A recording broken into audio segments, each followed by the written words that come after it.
పత్రిక 1వ అధ్యాయము 10వ వచనాన్ని మనం చూసినప్పుడు వచనాలు కలిపి ఉంటాయి. అయితే 10వ వచనం అనేది ఎక్కడి నుంచి ప్రారంభించబడుతుంటుందంటే, ఆయన చిత్తమును పూర్ణముగా గ్రహించువారునై ప్రతి సత్కార్యములో సఫలమగుచు దేవుని విషయమైన జ్ఞానమందు అభివృద్ధి పొందుచు అన్ని విషయములలో ప్రభువును సంతోషపెట్టినట్లు ఆయనకు తగినట్టుగా నడుచుకునవలననియు ఆనందముతో కూడిన పూర్ణమైన ఓర్పును దీర్ఘశాంతమును కనపరుచున్నట్లు ఆయన మహిమ శక్తిని బట్టి సంపూర్ణ బలముతో బలపరచబడవలననియు తేజోవాసులైన పరిశుద్ధుల స్వాస్థ్యములో పాలువారమగుటకు మనలను పాత్రులుగా చేసిన తండ్రికి మీరు కృతజ్ఞతాస్తుతులు చెల్లింపవలననియు దేవుని బతిమాలుచున్నాము. దేవునికి స్తోత్రం. 2 చేతుల పైకెత్తి గట్టిగా స్తోత్రం చేద్దామా? హల్లెలూయా. ఈ 10వ వాక్య భాగంలో విషయంలో మాత్రము కొన్ని విషయాలు, 4 విషయాలు మనం గమనిస్తాం. ఒకటి, దేవుని చిత్తమును గ్రహించడము. ఒకటి, ఎవరి చిత్తాన్ని గ్రహించాలంట? దేవుని చిత్తాన్ని గ్రహించాలి. దేని కొరకు దేవుని చిత్తాన్ని మనం గ్రహించాలా? దేవుని చిత్తమును ఎందుకు మనము గ్రహించాలి? ఎందుకు దేవుని చిత్తాన్ని మనము గ్రహించి తెలుసుకోవాలని అంటే, దేవుని చిత్తమును నెరవేర్చేవాడే దేవుని రాజ్యానికి వారసుడు అవుతాడు. స్తోత్రాలు. దేవుని రాజ్యములో ప్రవేశిస్తాడు. దేవుని రాజ్యములో ప్రవేశించేవారు ఎవరంటే దేవుని చిత్తానుసారంగా జీవించేవారు. మన చిత్తానుసారంగా బ్రతకడం కాదు, మన చిత్తానుసారంగా జీవించడం కాదు. అంటే ప్రభువునకు తగిన విధముగా దేవుని చిత్తానుసారంగా నడుచుకోవడం అని అంటే, ప్రభువుకు తగిన విధంగా మనం నడుచుకోవాలా. ఎవరికి తగినట్లు నడుచుకోవాలా? సంఘము అనేది నేను శుక్రవారం చెప్పాను. సంఘము క్రీస్తు శరీరానికి సాదృశ్యం. క్రీస్తు శరీరము ఏమై ఉందంట? సంఘమై ఉంది. సంఘానికి శిరస్సు క్రీస్తు అయి ఉన్నారు. ఈ సంఘము క్రీస్తు శరీరమై ఉంది కాబట్టి ఈ సంఘము దేవుని యొక్క విధానాన్ని దేవునికి తగిన విధముగా, ప్రభువుకు తగిన విధముగా నడుచుకోవడమే సంఘ విశ్వాసులుగా కూడి ఉన్న మనందరికీ సరైన జీవితం. సరైన జీవితం ఏమిటంటే, ప్రభువుకు తగిన విధంగా జీవించాలి, ప్రభువుకు తగిన విధముగా నడుచుకోవాలి. ప్రభువుకు తగినట్లుగా మన జీవితాలు నడుచుకుంటున్నప్పుడు అన్ని విధములుగా దేవుడు మన పట్ల ఆయన జయాన్ని అనుగ్రహించి నడిపిస్తుంటాడు. హల్లెలూయా. కొన్ని సందర్భాలలో దేవుడి చిత్తాన్ని గ్రహించకుండా కొన్ని అపవాది శక్తులు మనల్ని ఆటంకపరుస్తూ ఉంటాయి. మేలు జరగకుండానట్లుగా, మీకు మేలు జరగకుండానట్లుగా, మీకు ఉపకారం జరగకుండానట్లుగా, మీకు ఆశీర్వాదము కలగకుండానట్లుగా ఏ విధముగా మనం తెలుసుకోగలుగుతామనంటే, ప్రార్థన ద్వారా మాత్రమే ఆయన చిత్తాన్ని మనం తెలుసుకోగలుగుతాము. యేసుకి స్తోత్రం చేద్దామా? దేవుని చిత్తము లేకుండా మన స్వబుద్ధి మీద మనం ఏదన్నా చేశామంటే అది నిలవదు, ఫలితము దొరకదు, అభివృద్ధి పొందదు, మేలు జరగవు, ఆశీర్వాదం రాదు, ఆనందంగా ఉండదు, సమాధానంగా ఉండదు, సంతోషంగా ఉండదు. దేవునిని సంతోషపెట్టేటట్లుగా మనము జీవించలేము. ఎందుకంటే మన స్వబుద్ధి మీద మనము ఆధారపడతాము కాబట్టి, మన ఆలోచన ప్రకారం మనం జీవిస్తున్నాం కాబట్టి. కొంతమందికి ఎవరైనా ఆలోచన చెప్తే అసలు నచ్చదు, అసలు ఆ ఆలోచన తీసుకో. ఎవరైనా ఒక మాట చెప్తే నువ్వు చెప్పేది కరెక్ట్ కాదు, నేను చెప్పేది కరెక్ట్ అంట కొంతమంది. నువ్వు చెప్పేది కరెక్ట్, నేను చెప్పేది కరెక్ట్, అది దేవుని సముఖంలో కనిపెట్టుకొని ప్రార్థన చేసి ప్రభు ఆలోచన ప్రకారం మనం చేశామంటే అక్కడ శరీరానుసారమైన కార్యాలన్నీ కొట్టేవి పెడతాయి, ఆత్మానుసారమైన కార్యాలు జరిపిస్తాడు దేవుడు. హల్లెలూయా. అందుకే ఇక్కడ ఏమంటాడంటే ఆయన చిత్తమును పూర్ణముగా గ్రహించువారనై. ఎవరిమై ఉండాలి మనము? దేవుని చిత్తమును గ్రహించువారముగా ఉండాలా. చూడండి, పరిశుద్ధ గ్రంథములో సమూయేలు ఉన్నాడు, ప్రవక్త. ఆయన ఈ సమూయేలు ప్రవక్త ఒకరోజు దేవుని చిత్తాన్ని బట్టి, దేవుని సంకల్పన బట్టి, దేవుడి యొక్క ప్రేరణ బట్టి సౌలును అభిషేకించడం జరిగింది. సౌలు అభిషేకించబడిన తర్వాత ఈ సౌలును అభిషేకించిన అనంతరము సౌలు రాజుగా చేయబడినప్పుడు కొన్ని రోజుల అనంతరము ఏం జరిగిందంటే యుద్ధము జరగడము, అమాలేయులకు ఇశ్రాయేలీయులకు యుద్ధం జరగడము ప్రారంభిస్తుంది. ఆ సందర్భములలో అనేకులు ఐగుప్తు నుండి వచ్చినప్పుడు అనేకులు చూడండి ప్రియులారా, మొదటి సమూయేలు గ్రంథం అనుకుంటాను ఆ మాట రాబడి ఉంటుంది. మొదటి సమూయేలు గ్రంథము 15వ అధ్యాయము 2వ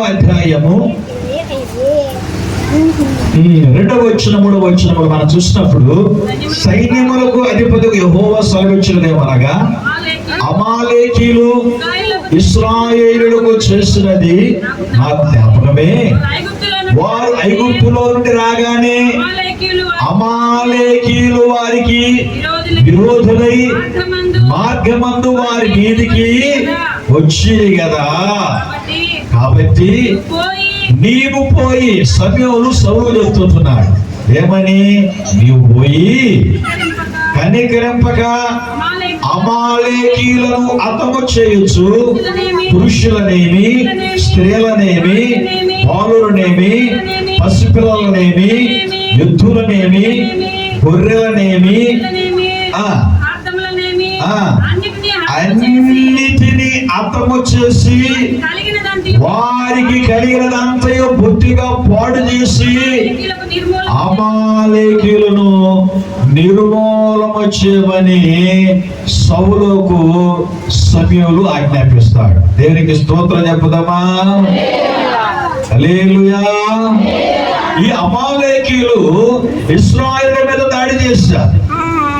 ఇశ్రాయేలీయులు మార్గ మధ్యములో ఉన్నప్పుడే, ప్రయాణంలో ఉన్నప్పుడే ఆ అమాలేకీయులు ఇశ్రాయేలు మీద వెళ్ళి దాడి చేసి వారిని అనేక విధాలుగా బాధ పెట్టిన విషయము దేవుడు గ్రహించి సమూయేలుని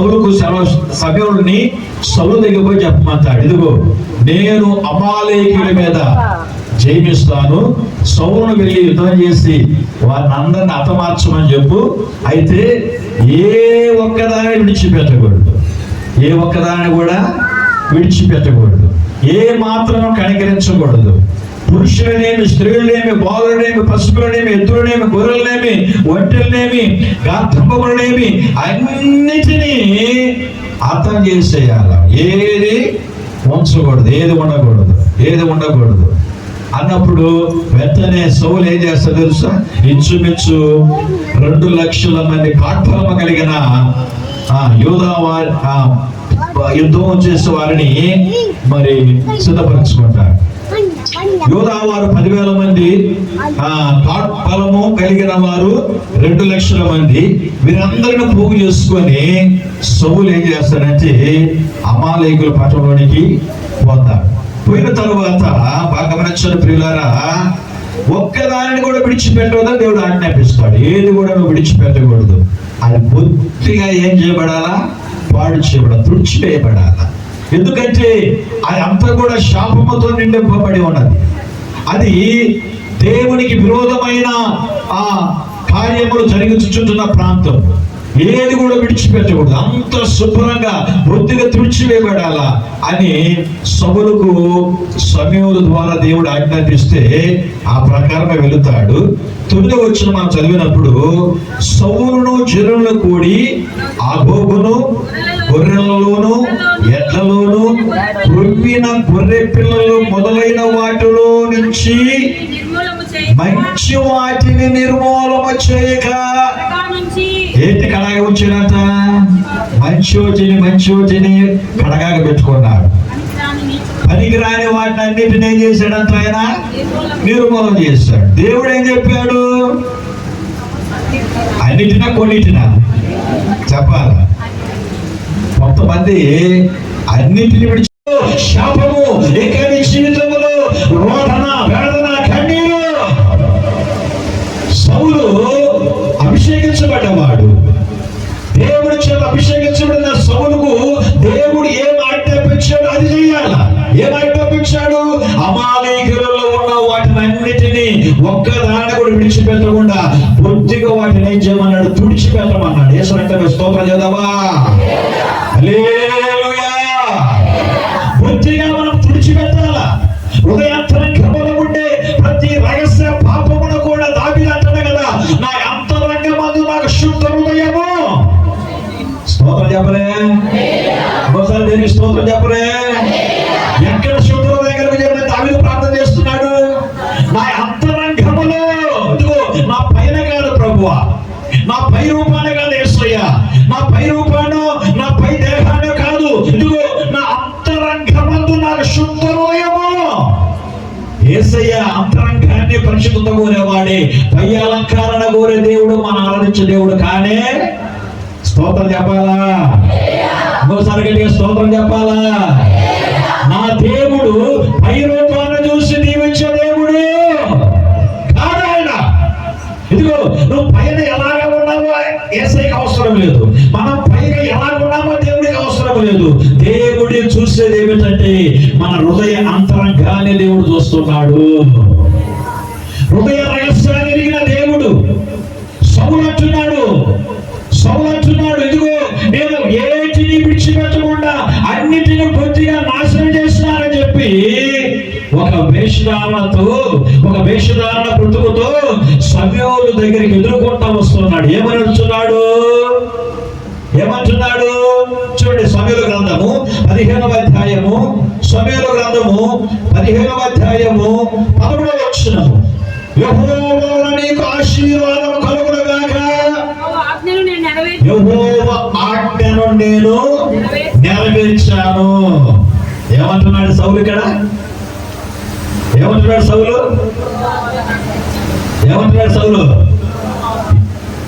ఎవరిని ఏమంటున్నాడు? సౌలు సమూయేలుతో అంటున్నాడు ఏమని? యెహోవా నీకు ఆశీర్వాదం కలుగునుగాక, యెహోవా ఆజ్ఞను నేను నెరవేర్చితనగా. ఇప్పుడు సౌలు ఎవరిని దీవిస్తున్నాడు? బాగా గ్రహించాలి. సమూయేలు ఎవరిని దీవిస్తున్నాడు? సౌలు ఎవరిని దీవిస్తున్నాడు? సమూయేలుని దీవిస్తున్నాడు. ఈ దీవెన సమూయేలుకి వస్తుందా? సౌలు ఆశీర్వాదము, దీవెన సమూయేలుకి వస్తుందా? అయితే ఇతనే ఏమనుకుంటున్నాడు? తన చిత్తానుసారం, తన ఆలోచన ప్రకారం, తన స్వబుద్ధి మీద ఆధారపడి, తన ఆలోచన మీద నిలబడి ఏమనుకుంటున్నాడంటే, నేను అమాలేకులను జయించాను, ఆయన బుద్ధిగా నాశనం చేయమంటే కొన్నిటిని నాశనం చేసి మంచిగా దాచిపెట్టుకున్నాను అని అనుకోవడం వల్ల నేను అన్ని బాగు చేశాను, ఆయన చెప్పినట్టు నేను నెరవేర్చాను. అయ్యా సమూయేలు ప్రవక్త దేవుని దీవించుగాక అంటున్నాడు. అయ్యా అలాగైతే 14వ వచనం అంటాడు, నిజమే యెహోవా ఆజ్ఞను మేరకుండా ఆయన చెప్పినట్లు నువ్వు చేసినట్లయితే నాకు వినపడుచుంటున్న రంకెలేమిటి? యేసయ్యకి స్తోత్రం చెప్పాలా?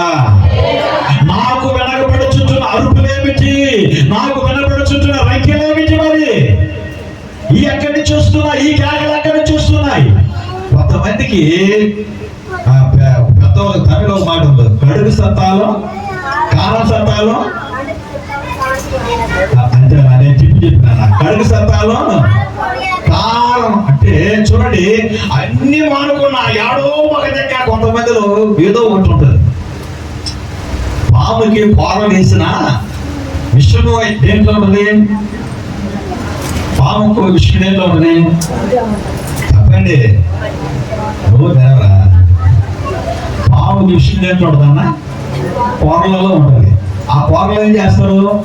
తీసేస్తే విషయం విరిగిపోయినా కూరలో తీసివేయబడ్డా దాని జనుకోవడం అనుకో, అదేమో చేస్తుంది, పుస్తమంటారు. కొంతమంది మారు మనసు పొందామంటారు, బాప్తిసం తీసుకుంటామంటారు, ప్రభు బలం తీసుకుంటున్నామంటున్నారు, వారం వారం ఉపవాసం ఉంటున్నామంటారు, దశభాగం ఇస్తున్నామంటారు, దేవుని మందిరానికి వస్తున్నామంటారు. పాపం మాత్రం పోదు, రంకెలేసేది మాత్రం పోదు, కేకలేసేది మాత్రం పోదు. చిన్నదానికి పెద్దదానికి ఎందుకులే పక్క 5వ వీధికి వినబడేటట్లు కేకలేసా, రంకెలు మాత్రము పోవు. ఏంటి నీ భక్తి? ఏది నీ పరిశుద్ధత? ఎక్కడ చచ్చిపోయావు నువ్వు? ఎక్కడ నీవు అన్నిటిని శుభ్రం చేశావు? ఎక్కడ నీ హృదయాంతరంగంలో ఉన్న వాటిని పూర్తిగా నాశనం చేశావు? ఎక్కడ పొడిచిపోయాడా? ఇంకా రెక్కలేస్తున్నావే, ఇంకా కాగలన పడుతున్నాయే. ఏంటో రెక్కలు? సమయంతో సంవత్సరాడు, అయ్యా యెహోవా ఆజ్ఞించిన ప్రకారం నేను నెరవేర్చానంటే నువ్వు నెరవేర్చిన వాడవైతే నాకు వినబడే రంకెలేంటి? మరి నాకు వినబడే కేకలేంటి? కొంతమంది భక్తి ఆడ కనపడతారంటే గవర్నమెంట్ ఇచ్చి 5,000 రూపాయలు క్యూలో నిలబడతారు. ఎప్పుడు అంతా సౌలొచ్చున్నాడు, సమయంలో యెహోవా ఆజ్ఞను నేను నెరవేర్చాను అనుకుంటున్నాడు కానీ నెరవేర్చలేదు. అతను దాచిపెట్టాడు. ఏంటి దాచిపెట్టాడంట? మంచి వాటిని నిర్మూలన చేయక కడగాగ ఉంచి. కొన్నిటి ఏం పెట్టాడు? కడగాగ పెడతాడు. ఏడో బిరువ కింద, చీరల కింద, లింగిల కింద, లోపల వేసుకునే చెట్ల కింద, ఎక్కడో ఒక దగ్గర దాన్ని దాచిపెడతా ఉంటారు కొంతమంది. ఎందుకండి ఫోన్లలో కొంతమంది దాచిపెట్టుకుంటారు, ఎవరు తెలియకుండా. కొంతమందికి ఏడ దాచిపెడతారట? ఫోన్లు దాచిపెడతారు. ఎవరికి తెలియదని చెప్పి అనుకుంటారు. ఇదిగో నువ్వు నిర్మూలన చేయకుండా ఏ చేతిని కడగాగా పెట్టుకున్నావు మనుషులకు తెలియకపోవచ్చు, నీవు చేసుకున్న నీ భార్యకు తెలియకపోవచ్చు, నిన్ను కట్టుకున్న నీ భర్తకు తెలియకపోవచ్చు, నీవు కన్న నీ బిడ్డలకు తెలియకపోవచ్చు. ఇదిగో నీ కోసం ప్రాణం పెట్టిన యేసయ్యకు మన గురించి అన్ని తెలుసు. స్తోత్రం చెప్పాలా? ఇంకోసారి గట్టిగా స్తోత్రం చెప్పాలా? సమయంలో అంటున్నాడు, సౌలు చెప్పిన మాటను విని అలాగ నువ్వు యెహోవా ఆజ్ఞ నెరవేర్చున్నట్లయితే నాకు వినబడుచుంటున్న రంకెలేమిటి? నాకు వినబడుచుంటున్న కేకలేమిటి? లోకస్వార్తలు అంటాడు, ఆయన వీధులలో అరవడు, కేకలు వేయడు. యేసయ్య స్తోత్రం చెప్పాలా? యేసయ్య ఏం చేయడంట? వీధులు అరవడు, కేకలు వేయడు. మరి నువ్వేంటి చిన్నదానికి పెద్దానికి వీధిలోకి వస్తున్నావే? చిన్నదానికి పెద్దానికి నీ కాపురాన్ని వీధిలోకి లాక్కొస్తున్నావే? చిన్నదానికి పెద్దానికి ఊరంతా డబ్బా కొట్టేసి నీ కాపురాన్ని గురించి ఇస్త్రాకులని చెప్పేస్తున్నావే? ఎక్కడ మారావు? ఎక్కడ రక్షించబడ్డావు? ఎక్కడ రక్తంలో కడగబడ్డావు? ఎక్కడ పరిశుద్ధపరచబడ్డావు? ఎక్కడ నీ భక్తి? ఎక్కడ నీ విశ్వాసము? ఎక్కడ నీ భయము? ఎక్కడ నీ దేవుడి మీద ఉన్న విశ్వాసము? ఎక్కడ నీ దేవుని ఆజ్ఞ నెరవేర్చావు నీవు? దేవుడు అన్నాడు సౌలుతో, ఏ ఒక్కటి ఆయనను విడిచిపెట్టకూడదు, నువ్వు ఏ ఒక్క దానిని వేయకూడదు, విడిచిపెట్టకూడదు. అన్నిటినీ ప్రతిదానిని వేచేయాలంటే బుద్ధిగా పాడు చేసేయాలా? ఆత్మ చేసి వారికి కలిగిన దాంతో బుద్ధిగా నువ్వేం చేయాలా? పాడు చేసేయాలా? యేసయ్యకి స్తోత్రం చెప్పాలా? హల్లెలూయా. నీ కుటుంబానికి నెమ్మది లేకుండా కలుగు చేసి అది ఏదైనా అది యేసుక్రీస్తు నామములో బుద్ధిగా తుడిచివేయబడునుగాక. నీ కుటుంబానికి సమాధానం లేకుండా కలుగు చేసి ఏ విగ్రహమైన, ఏ శాపమైన, ఏ అత్యతిక్రమమైన ఇదిగో నీ ఇంటిలో ఉండకుండా అది బుద్ధిగా తుడిచివేయబడునుగాక యేసు నామములో. హల్లెలూయా. నీ మేలు కోరి ప్రభు అంటున్నాడు, ఏది నీ ఇంటిలో ఉండకూడదు, ఏది నీ ఒంటిలో ఉండకూడదు, ఏది నీ జీవితంలో ఉండకూడదు. సమస్తము తుడిచివేయబడ్డప్పుడే దేవుడు అంటాడు, ఇదిగో మొత్తము తుడిచివేయబడిన తర్వాత, మొత్తము నరకవేయబడిన తర్వాత, మొత్తము తీసివేయబడిన తర్వాత ఓ కొత్త కొండలో నుంచి నా దేవుడు జీవ జలముల ఊటను ఆయన పుట్టిస్తాడు. ఆయన స్తోత్రం చేద్దామా? హల్లెలూయా. యెషయా గ్రంథం 6వ అధ్యాయం 11వ వచనం రాస్తాడు, మస్తక వృక్షము నరకబడిన తరువాత ముద్దయి ఉండును, ఆ ముద్దలో నుండి పరిశుద్ధమైన చిగురు కొడుతుంటుందంట. ఏం నరకబడాలా? మస్తక వృక్షం ఏం చేయబడాలా? నరకబడాలా. ఏది ఉండకూడదు, ఏ రెమ్మలు కొమ్మలు, ఏ పాపము ఏది ఉండకుండా ఎప్పుడు అయితే ఏడు వరకు నరకబడద్దు. ఆ నరకబడిన మొద్దుల నుంచి నా దేవుడు ఏం పుట్టిస్తాడంట? పరిశుద్ధమైన చిగురు. పరిశుద్ధమైన చిగురు. స్తోత్రం చెప్పాలా? అయితే సౌలు మంచి వాటిని ఏం చేశాడంట? ఆయన కడగాగ నుంచి పనికిరాని నిత్య పశువులన్నిటినీ నిర్మూలన చేసి అప్పుడు యెహోవాకు సమూయేలునకు ప్రత్యక్షమయ్యేలాగా సెలవిచ్చెను, సౌలు నన్ను అనుసరింపక, మొదటి సమూయేలు గ్రంథం 15వ అధ్యాయము, మొదటి సమూయేలు గ్రంథం 15వ అధ్యాయం 10వ వచనం అంటాడు, నన్ను అనుసరింపక వెనుక తీసి నా ఆజ్ఞలు గైకొనకపోయిన కనుక అతని రాజుగా నియమించినందుకు నేను పశ్చాత్తాపపడుచున్నాను. దేవుడు ఏం చేస్తున్నాడు? ఇప్పుడు బాధపడుతున్నాడు, పశ్చాత్తాపడుతున్నాడు. నేను చెప్పిన ఆజ్ఞను అతను అనుసరించడం వల్ల, నా మాటకు లోబడడం వల్ల, నేను చెప్పిన మాట మీద నిలబడడం వల్ల, నేను చెప్పిన వాక్యానుసార మాట ప్రకారం అతను జీవించడం లేదు కాబట్టి ఇదిగో అతను నేను రాజుగా నిర్ణయించినందుకు పశ్చాత్తాపడుతున్నాడని దేవుడే సెలవిస్తున్నాడు. ఈరోజు మన గురించి దేవుడు బాధపడుతున్నాడా, సంతోషపడుతున్నాడా? దేవుడు సంతోషపడాలంటే దేవుని చిత్తాన్ని మాత్రమే మనం నెరవేర్చాలా. స్తోత్రం చేద్దామా? స్థిరపరచబడాలా, నీవు యేసులో నిలబడాలా. అప్పుడే నీలో నుంచి దేవుడు ఉద్దేశించిన ఆ ఉద్దేశాలన్నీ పరిశుద్ధమైన చిగురు వల్ల పుడతా ఉంటాయి. నీకేం చేయాలనుకుంటాడో అవన్నీ జరుగుతాయి నీ హృదయంలో. ఏమేమి యేసయ్య కొరకు చేయాలనుకుంటాడో, ఏం ఉపకారం చేయాలనుకుంటున్నాడో, ఏం మేలు చేయాలనుకుంటున్నాడో అవన్నీ నీ కుటుంబంలో యేసయ్య జరిగిస్తాడు. యేసయ్య స్తోత్రం చెప్పాలా? హల్లెలూయా. ఆయన కార్యము చేయగలని ఎవడు త్రిప్పి వేయలేడు. ఆయన తలుపు తెలవగలని ఎవడు వేయలేడు. ఆయన పట్ల చేయ ఉద్దేశించిన ఉపకారాలన్నీ చేయాలంటే ఆయన ఆజ్ఞ ప్రకారం మనం ఏం చేయాలా?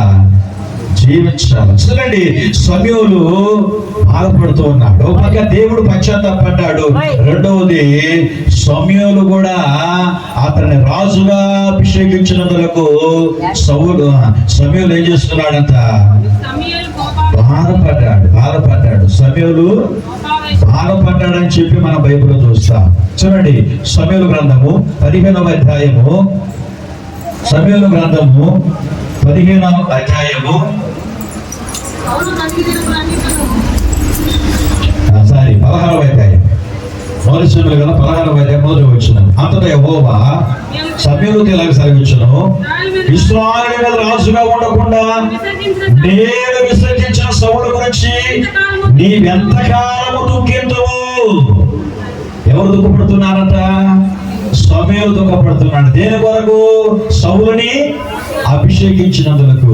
అరే, ఇలాంటి వారిని నేను అభిషేకించానే, ఇలాంటి వారిని నా తైలపు కొమ్ములో ఉన్న నోరుని వ్యర్థం చేస్తానే, ఇలాంటి వారి మీద తైలపు కొమ్ము చేతపుచ్చుకొని నిన్ను అభిషేకించాలని చెప్పి సౌలులో ఉన్న దుష్కార్యాలు బట్టి, సౌలులో ఉన్న చెడు తలంపుల బట్టి, సౌలులో ఉన్న చెడు మార్గాల బట్టి సమూయేలు బాధపడ్డాడట, వేదన పడ్డాడు, దుఃఖపడుతున్నాడు.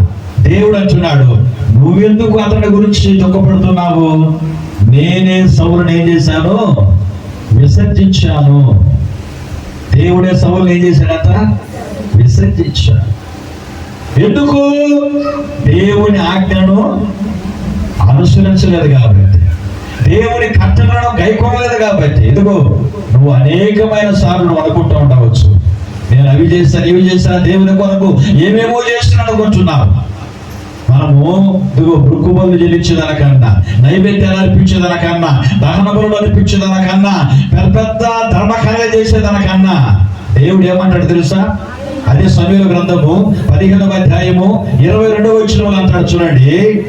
అందుకు సమూయేలు తాను సెలవిచ్చిన ఆజ్ఞను ఒకడు కైకొనటం వలన యెహోవా సంతోషించినట్లు ఒకడు దహన బలులను అర్పించటం వలన సంతోషించునా? ఆలోచించుము. బలులు అర్పించుట కంటే ఆజ్ఞను కైకొనటయు, పొట్టేల కొవ్వు అర్పించుట కంటే మాట వినుటయే శ్రేష్టము. రెండు చేతుల పైకి అయితే గట్టిగా స్తోత్రం చెప్పాలా? దేవుడు దేని బట్టి సంతోషపడతాడంట? మాట వినుట వలన సంతోషపడతాడు. నువ్వు దహన బలులు అర్పించావని, మృక్కుబలు చెల్లించావని, పొట్టేలు అర్పించావని, పువ్వు అర్పించావని, ధర్మకార్యం చేశావని, మృక్కుబడులు చెల్లించావని, కానుకలు ఇచ్చావని, ఇంకేమేమో చేశావని దేవుడు సంతోషపడడు. అవన్నీ అవసరమే, అవన్నీ నువ్వు చేయాల్సి ఉంది. అయితే వాటి అన్నిటికీ మించింది ఏంటంటే దేవుడి మాట వినడమే శ్రేష్టము. స్తోత్రం చదవా? ఎక్కడో ఒక దగ్గర దేవుడి మాటలను త్రోసిపుస్తున్నావు. ఎక్కడో ఒక దగ్గర దేవుడి మాటలను వినడం వల్ల ఎక్కడో ఒక దగ్గర దేవుడి ఆజ్ఞను అతిక్రమిస్తున్నావు. ఏదో ఒక విషయంలో దేవుడి ఆజ్ఞను తిరస్కరిస్తున్నావు. దేవుడి కట్టలను అనుసరించడం వల్ల, ఏదో ఒక విషయంలో దేవుడి కట్టలను అనుసరించకపోవడం వల్లనే, అందువల్లనే నీ సంచి చిరిగిపోయిన రంధ్రం వలైపోయింది. అందుకే నీ జీవితము పగిలిపోయిన కుండ వలైపోయింది. అందుకే నీ కుటుంబము బద్దలైన తొట్టి వలె అయిపోయింది. నీళ్ళు నిలబడి బద్దలైన తొట్టి వలె అయిపోయింది నీ కుటుంబం. ఎక్కడో దేవుని మాటను వినడం వల్ల ఏ విషయంలో తప్పిపోయావు? ఏ విషయంలో దేవుని మాటను నిర్లక్ష్యం చేస్తున్నావు? దేవుడు ఒక మాట అంటాడు ప్రకటన గ్రంథంలో. ఒక సంఘాల గురించి, 7 సంఘాల గురించి మాట్లాడుతూ ఆయన ఒక మాట అంటాడు. ఏ సంఘాల గురించి చూడండి, ప్రకటన గ్రంథము ఎఫెసు సంఘాల గురించి దేవుడు ఒక మాట అంటాడు. ఎఫెసు సంఘాల గురించి ప్రకటన గ్రంథము 2వ అధ్యాయము ఇదిగో 4వ వచనం చదవండి. నీ క్రియలను, నీ కష్టమును, నీ సహనమును నేను ఎరుగుదును. నీవు దుష్టులను సహింపలేవనియు, అపోస్తులు కాకయే తాము అపోస్తులు అని చెప్పుకోవడం వారిని పరీక్షించి వారు అబద్ధికులని నీవు కైకొట్టివనియు, నీవు సహనమగలిగి నా నామము నిమిత్తము భారము భరించి అలయలేదని నేను ఎరుగుదును. చూడండి, ఇన్ని నువ్వు చేస్తున్నావు, ఎన్ని తెలుసు నాకు.